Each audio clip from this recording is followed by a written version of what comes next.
Hola a todas y todos, bienvenidos a Latido Fetal. Este es un podcast destinado a hablar de los temas más innovadores y relevantes de la medicina fetal. Y es un espacio también que mezcla la ciencia y la música. Yo soy Alfonso Martínez, soy cardiólogo fetal y cardiólogo pediatra y soy apasionado de evaluar el corazón en la vida perinatal. En este primer capítulo vamos a hablar de las cardiopatías fetales y en este proyecto de Latido Fetal me acompaña Yasmín Copado. Hola, Yas. ¿Qué tal?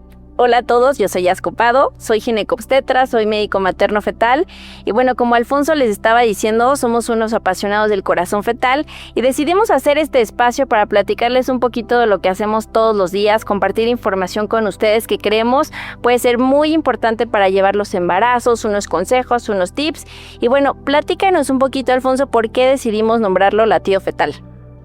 Bueno, latido fetal viene justamente del inicio de la vida. Para todas las personas que nos dedicamos a la medicina fetal, cuando empieza a latir el corazón es cuando empieza la vida. Entonces yo creo que a ti ya te pasa muy seguido que las mamás van a tu consultorio justamente para escuchar por primera vez el corazón de sus bebés. Definitivamente la cara que ponen los papás cuando insonas el corazón por primera vez es algo que te llena de vida a ti y bueno, platicarles un poquito del corazón es importante, pero sobre todo definamos qué es una cardiopatía congénita o qué es un problema de corazón. Bueno, justo entrando en el tema de nuestro primer capítulo que vamos a hablar de cardiopatías, las cardiopatías congénitas, bueno, son alteraciones del corazón y los grandes vasos que ocurren durante la formación del corazón. El corazón se empieza a formar entre las 4 a 8 semanas de vida y cuando ocurre alguna alteración en el proceso de formación del corazón es cuando va a ocurrir una cardiopatía congénita. Son los defectos más comunes que tenemos tanto antes de nacer como después de nacer. Y a nivel mundial, 1 de cada 100 niños va a nacer con una cardiopatía congénita. Por eso es tan relevante que detectemos estos problemas, porque producen una morbilidad y mortalidad muy importante. Nuestro país no es la excepción. México es la segunda causa de mortalidad infantil y tan solo en un año nacen entre 16,000 a 20,000 niños con cardiopatías congénitas. Pero hablando de las cardiopatías congénitas, ¿cuándo crees que sería el momento más importante para detectarlas en la vida fetal? Bueno, creo que el momento ideal en la detección generalmente está dado durante el ultrasonido estructural que hacen los médicos maternos fetales. Entre la semana 18 a 24 es donde se van a detectar la mayor cantidad de cardiopatías, porque es ahí donde se hace una revisión completa desde la cabeza hasta los pies y pasando por todos los órganos. Entonces, así como va uno a revisar la carita de su bebé cuando va con su médico materno fetal, es muy importante que los médicos fetales puedan hacer una revisión completa del corazón, pasando por todos los planos estructurados que existen y así puedan detectar los problemas que puede haber en este.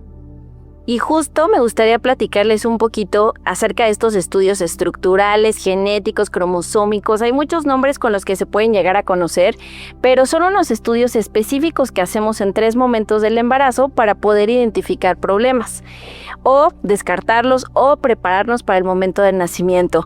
El primero lo vamos a hacer entre las 11 y 14 semanas, que es un estudio que consiste en ver a bebé como por partes, desde la cabeza hasta los pies, como nos platicaba Alfonso, pero también vamos a poder saber cuál es el riesgo que tiene su bebé de síndrome de Down. No solo vemos a bebé, sino también vamos a ver riesgos de mamá para ver el riesgo de preeclampsia, parto prematuro. Y desde este momento, con un corazón tan chiquito, entre 4 o 6 milímetros, nosotros podemos hacer una evaluación que nos permite detectar si hay algún problema en ese corazoncito. Avanzamos en el embarazo, llegamos a la semana 18-24 y en ese momento se debe de hacer el segundo estudio estructural, que como tú bien nos platicabas, pues se llama estructural porque ve estructuras. Vamos a ver a bebé de cabeza a pies otra vez, vamos a contar dedos, vamos a ver labio y nos vamos a enfocar muchísimo a corazón. Además, podemos ver cómo están las arterias del útero de mamá, volvemos a ver riesgos de preeclampsia. Y en el último momento del embarazo, cerca de las 32-34 semanas, es el tercer ultrasonido en donde buscamos ver cómo está creciendo bebé, vemos cómo está la placenta, vemos cómo está el líquido, nos estamos preparando para el nacimiento. Pero incluso en este momento también va a ser súper importante ver corazoncito, porque en este momento ya es un corazón más grande, con más volumen y tenemos que ver que esas puertitas que abren y cierran estén funcionando bien. Entonces, Entonces, creo que los 3 momentos son claves para poder ver el corazón, pero ¿cuándo dirías tú que una paciente tiene un factor de riesgo para presentar cardiopatías? ¿O qué paciente es la que puede presentar una cardiopatía congénita? Esa es una pregunta muy importante, porque realmente en cualquier embarazo puede ocurrir una cardiopatía congénita.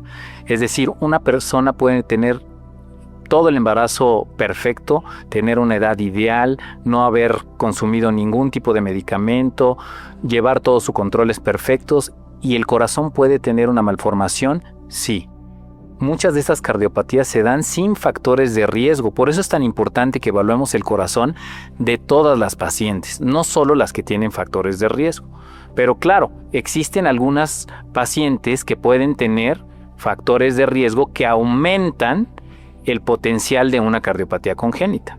Por ejemplo, hay factores de riesgo maternos y factores de riesgo fetales.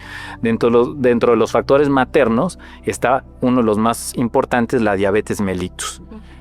Además de la diabetes, pues también está el lupus, y también pueden existir ingesta de medicamentos como son los anticonvulsivos o medicamentos para el acné como el ácido retinoico, o en el tercer trimestre incluso los AINES, algunos analgésicos pueden producir alteraciones en cómo está el corazón funcionando. Entonces es muy importante conocer estos factores para ir dirigidamente en estas pacientes a hacer una evaluación todavía más detallada del corazón. Oye, Alfonso, y por ejemplo, ¿de qué me serviría a mí saber que mi bebé tiene un problema de corazón? ¿Cuál es la importancia de poder diagnosticar las cardiopatías en la vida fetal? Eso es clave, porque finalmente, si sabemos cuál es el problema que tiene un bebé, podemos entonces formular un plan de tratamiento. Entonces, no solo se trata del diagnóstico y de saber antes que hay un problema de corazón, sino lo que es muy importante es poder establecer un plan. ¿Qué vamos a hacer cuando estos bebés nazcan? ¿Dónde tienen que nacer? ¿Necesitan algo especial? Y en algunas ocasiones podemos incluso intervenir antes de que nazcan los bebés para poder justamente cambiar el pronóstico de algunas cardiopatías. En la actualidad hay algunos tratamientos en la vida fetal que nos permiten justamente cambiar la historia natural de algunas enfermedades, y creo que eso es muy importante para poder justamente mejorar el pronóstico de estos bebés. Oye, y justo ahorita que está de moda este tema de cirugía fetal y terapia dentro del útero, creo que tenemos unas imágenes que podemos presentar sobre una terapia específicamente que puede funcionar en el útero. Platícanos un poquito. Sí, vamos a hablar de una terapia en específico que se llama la hiperoxigenación materna. Y la hiperoxigenación materna está destinada a justamente cambiar cómo funciona el corazón de un bebé con algunas cardiopatías muy específicas. Hay unas cardiopatías que se llaman alteraciones de la válvula tricúspide, donde englobamos la anomalía de Epstein y la displasia tricuspidia, en donde existe una insuficiencia de la válvula. Es decir, la válvula abre y cierra normalmente, pero en algunos pacientes no cierra bien esta válvula y se fuga mucha sangre a través de esta válvula.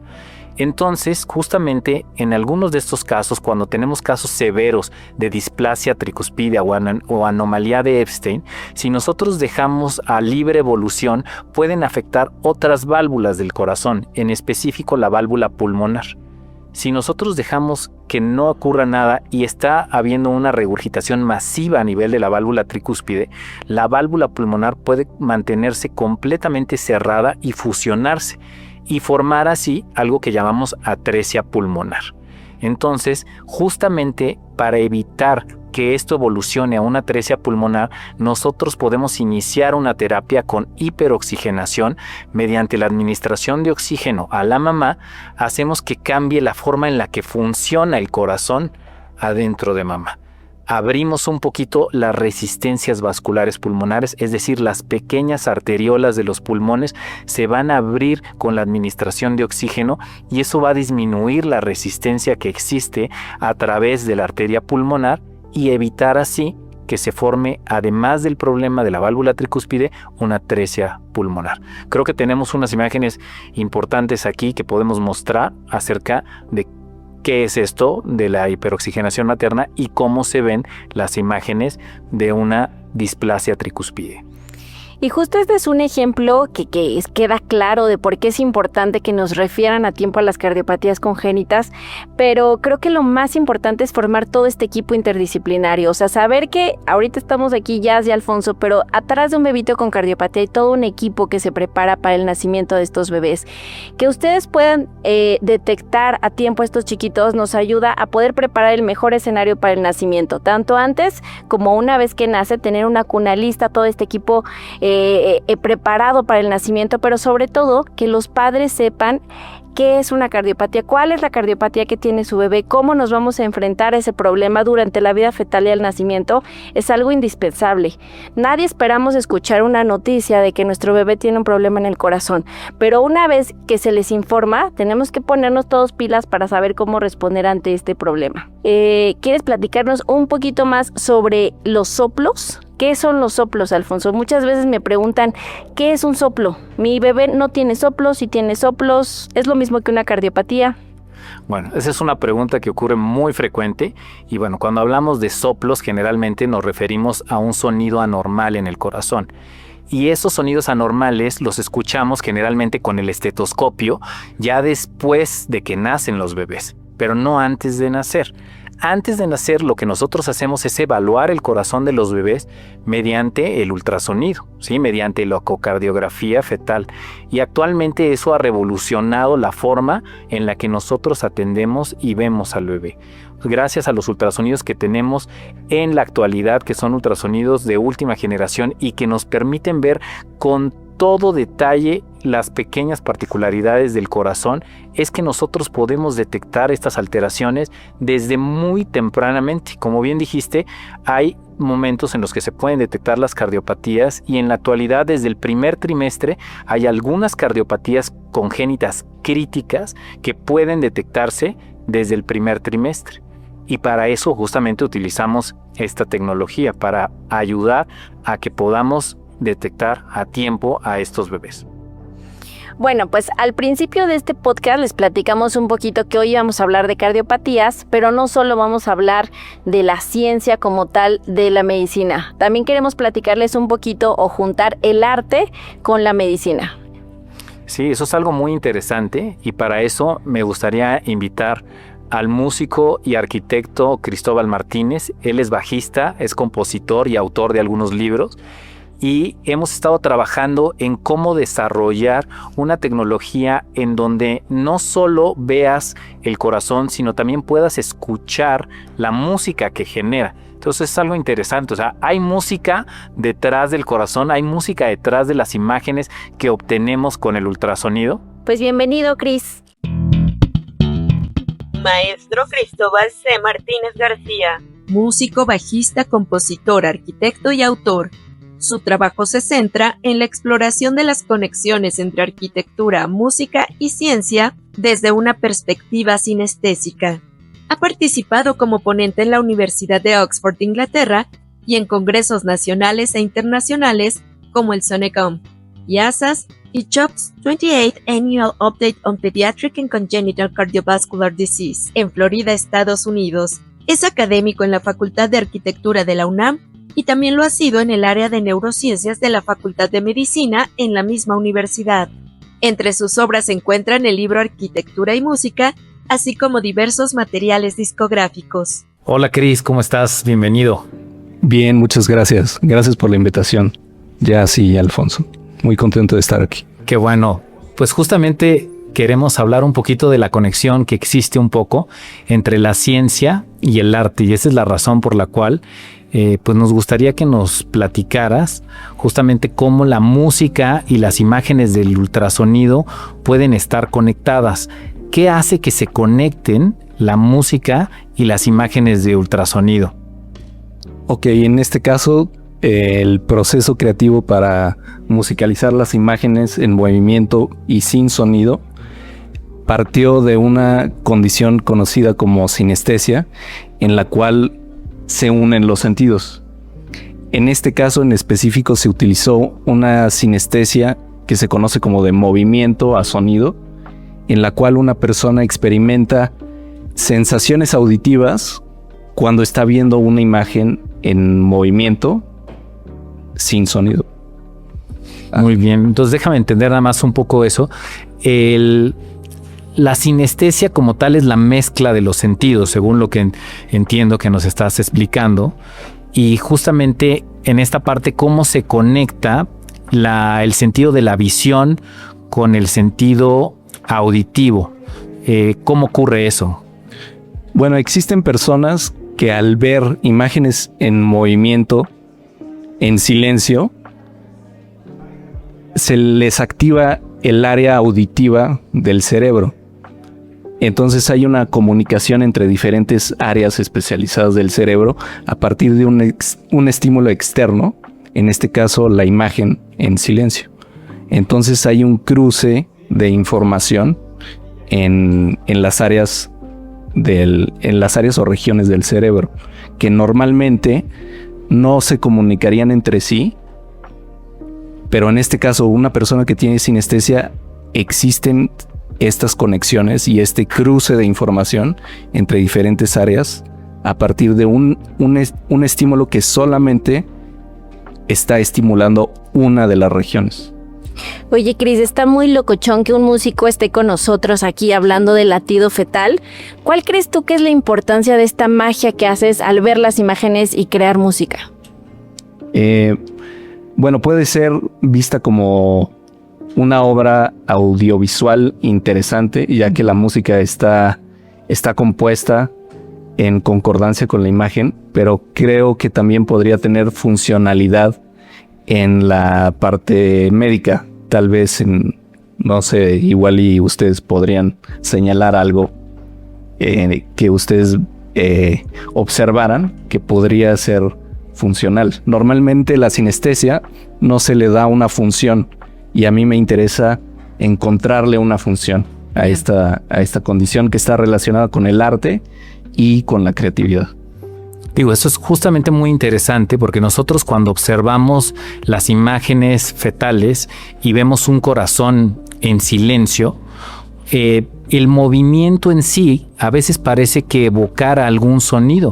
O sea, podemos estar en un cuarto oscuro haciendo un estudio de ultrasonido y en ese momento evocar algún sonido en el cerebro. Entonces, justamente lo que creemos que sería muy interesante es saber si a través de una imagen visual de ultrasonido podemos escuchar algo específico. Y yo sé que tú has estado trabajando justamente con imágenes de corazón y cómo has encontrado el sonido en estas imágenes de corazón, porque no solo es sonido, sino es música dentro del corazón. Totalmente, o sea, creo que siempre pensamos en el ultrasonido y solo vemos una imagen, ¿no? Porque es lo que actualmente tenemos.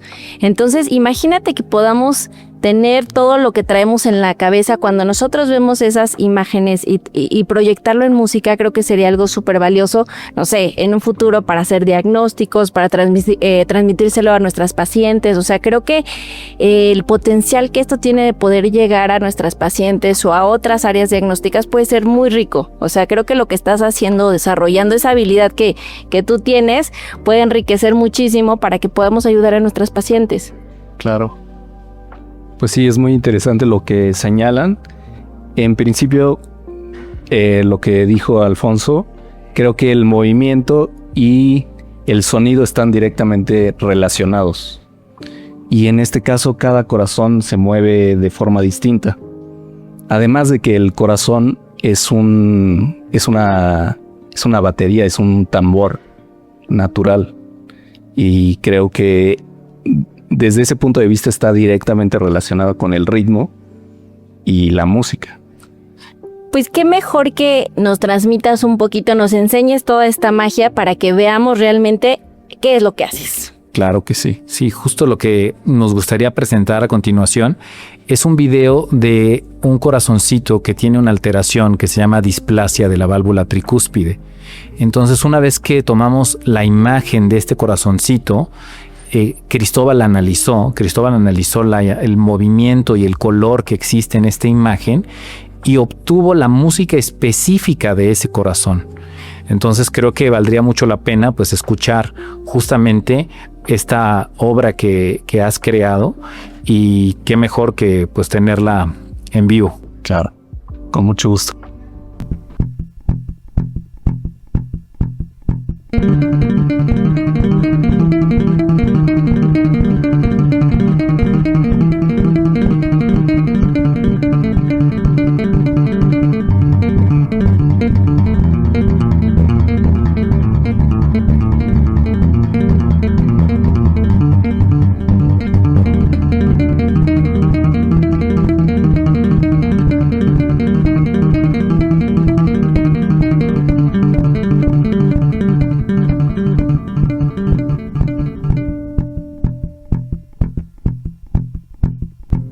Wow, qué impresionante escuchar la música de un corazón fetal.